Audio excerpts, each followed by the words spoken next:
I've noticed that almost all the really good machine learning practitioners tend to have a very sophisticated understanding of bias and variance. Bias and variance is one of those concepts that's easy to learn but difficult to master. Even if you think you've seen the basic concepts of bias and variance, there's often more nuance to it than you'd expect. In the deep learning era, another trend is that there's been less discussion of what's called the bias-variance trade-off. You might have heard of this thing called the bias-variance trade-off. But in the deep learning era, there's less of a trade-off. So we still talk about bias, we still talk about variance, but we just talk less about the bias-variance trade-off. Let's see what this means. Let's see a data set that looks like this. If you fit a straight line to the data, maybe you get a logistic regression fit to that. This is not a very good fit to the data, and so there's a classifier of high bias, or we say that this is underfitting the data. On the opposite end, if you fit an incredibly complex classifier, maybe a deep neural network or a neural network with a lot of hidden units, maybe you can fit the data perfectly, but that doesn't look like a great fit either. So this is a classifier with high variance, and this is overfitting the data. And there might be some classifier in between with a medium level of complexity that, maybe fits a curve like that. That looks like a much more reasonable fit to the data. And so that's maybe we call that, just right, somewhere in between. So in a 2D example like this, with just two features, x1 and x2, you can plot the data and visualize bias and variance. In high-dimensional problems, you can't plot the data and visualize the decision boundary. Instead, there are a couple different metrics that we'll look at to try to understand bias and variance. So continuing our example of cat picture classification, where that's a positive example and that's a negative example, the two key numbers to look at to understand bias and variance will be the training set error and the dev set, or the development set error. So for the sake of argument, let's say that recognizing cats in pictures is something that people can do nearly perfectly, right? And so let's say your training set error is 1%, and your dev set error is, for the sake of argument, let's say is 11%. So in this example, you're doing very well on the training set, but you're doing relatively poorly on the development set. So this looks like you might have overfit the training set, that somehow you're not generalizing well to this whole cross validation set or the development set. And so if you have an example like this, we would say this has high variance. So by looking at the training set error and the development set error, you would be able to render a diagnosis of your algorithm having high variance. Now, let's say that you measure your training set and your dev set error, and you get a different result. Let's say that your training set error is 15%. I'm writing training set error in the top row, and your dev set error is 16%. In this case, assuming that humans achieve roughly 0% error, that humans can look at these pictures and just tell if it's a cat or not, then it looks like the algorithm is not even doing very well on the training set. So if it's not even fitting the training data as seen that well, then this is underfitting the data, and so this algorithm has high bias.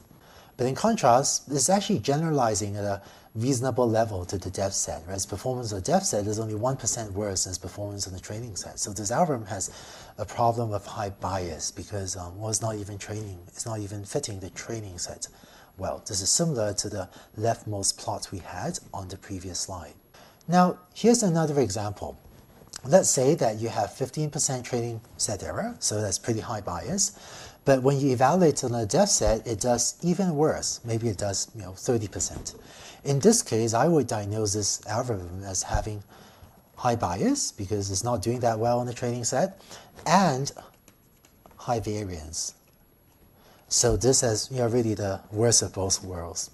And one last example, if you have 0.5 training set error and 1% dev set error, then maybe your users are quite happy that you have a cat classifier with only 1% error. Then this would have low bias and low variance.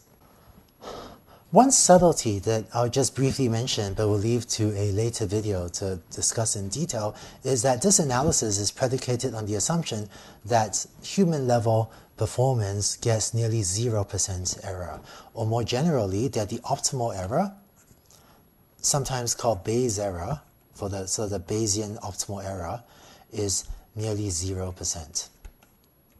I don't want to go into detail on this in this particular video, but it turns out that if the optimal error or the Bayes error were much higher, say it were 15%, then if you look at this classifier, 15% is actually perfectly reasonable for a training set, and you wouldn't say that's high bias, and it will also have pretty low variance.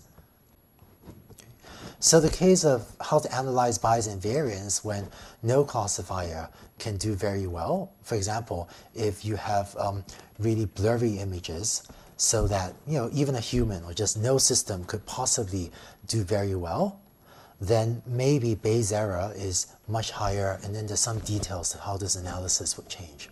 But leaving aside this subtlety for now, the takeaway is that by looking at your training set error, you can get a sense of how well you're fitting at least the training data, and so that tells you if you have a bias problem.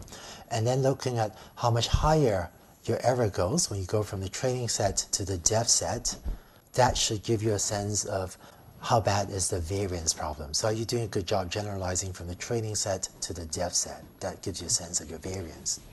All this is under the assumption that the Bayes error is quite small and that your train and your depth sets are drawn from the same distribution. If those assumptions are violated, there's a more sophisticated analysis you could do, which we'll talk about in the later video. Now, on the previous slide, you saw what high bias, high variance looks like, and I guess you had a sense of what a good classifier looks like. What does high bias and high variance looks like? It's kind of the worst of both worlds. So you remember we said that a classifier like this, a linear classifier, has high bias because it underfits the data. So this would be a classifier that is mostly linear and therefore underfits the data. We're drawing this in purple. But if somehow your classifier does some weird things, then it's actually overfitting parts of the data as well. So the classifier that I drew in purple has both high bias and high variance.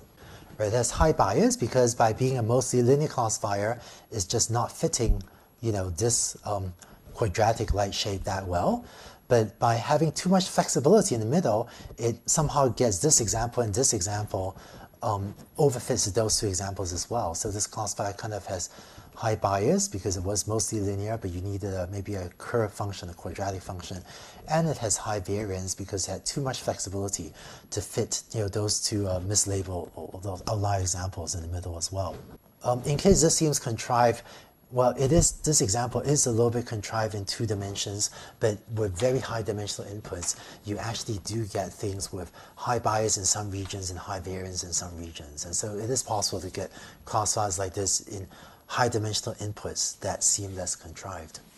So to summarize, you've seen how by looking at your algorithm's error on the training set and your algorithm's error on the depth set, you can try to diagnose whether it has a problem of high bias or high variance, or maybe both, or maybe neither.